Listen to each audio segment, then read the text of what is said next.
नाज़िर नसीराबाद में पीपी शहीद भुट्टो के कारकुननि 3 ॾींहं बि हद तस्लीम ॼाणाए घर ढाहण खिलाफ एहतजाज कयो। पेश आहे अल्ताफ कांधड़ो जी रिपोर्ट। नाज़रीन, असीं इन वक्त मौजूद आहियूं पीपी शहीद भुट्टो पारां अॼु 3 ॾींहं बि घर ठाहिण खिलाफ एहतजाजी तौर ते अलामती बुख हड़ताल कई वई आहे। अचो तो इन सिलसिले में अॻुवाणनि सां ॻाल्हि ॿोल कयूं। सदन जो छा चवणु? सरासर हिकिड़ी ज़ुल्म ऐं ज़्यादती आहे। तव्हां जेकॾहिं सुप्रीम कोर्ट हुकुम कयो आहे त वॾनि शहरनि जे अंदरि जेके इरिगेशन्स जूं शाखूं हुआ उन्हनि ते जेके कमर्शियल प्लाट ठाहिया अथनि, कमर्शियल जेके घर ठाहिया अथनि या कारोबारी जेके बि आहिनि, तव्हां उन्हनि खे हटायो।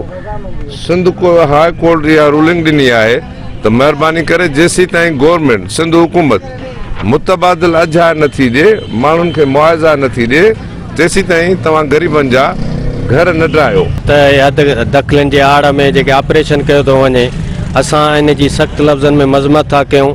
जीअं त सिंध हाई कोर्ट जो हुकुम आहे त जेसि ताईं इन्हनि खे मुतबादिल जॻह नथी ॾिनी वञे तेसि ताईं इन्हनि खे न उथारियो वञे। जीअं हिननि जो नारो आहे रोटी, जीअं दोस्त जो रोटी कपिड़ा और मकान।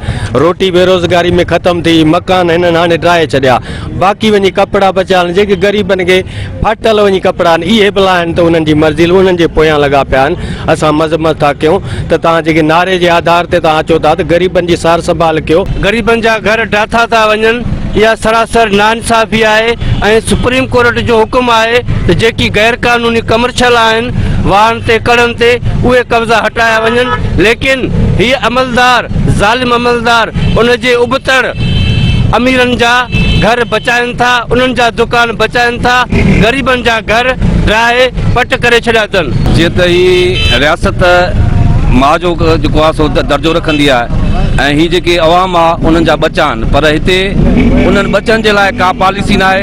ऐं जेको सुप्रीम कोर्ट जो डिसीशन असुल में जेको आयो हुयो उहो इन्हीअ करे आयो त जेके फलाई जेके प्लाट हुया शहरनि में या जेके माना उन कब्ज़ा कया जेको आहे सो माफ़िया जे MQM माना रांदियुनि जे प्लाटनि ते, अस्पतालुनि जे प्लाटनि ते या स्कूलनि जे प्लाटनि ते उन्हनि जेके कमर्शियल पंहिंजा शादी हाल ठहिराया हुया, असुल में ही उन जे लाइ डिसीजन हुयो। जो मुतालबो आहे त जेके तव्हां घर ठाहियो था पिया, उहे जेकॾहिं सरकारी कब्ज़ो आहे त उहे तव्हां बेशक ठाहियो, पर उन्हनि खे मुतबादिल जॻहियूं ॾियो।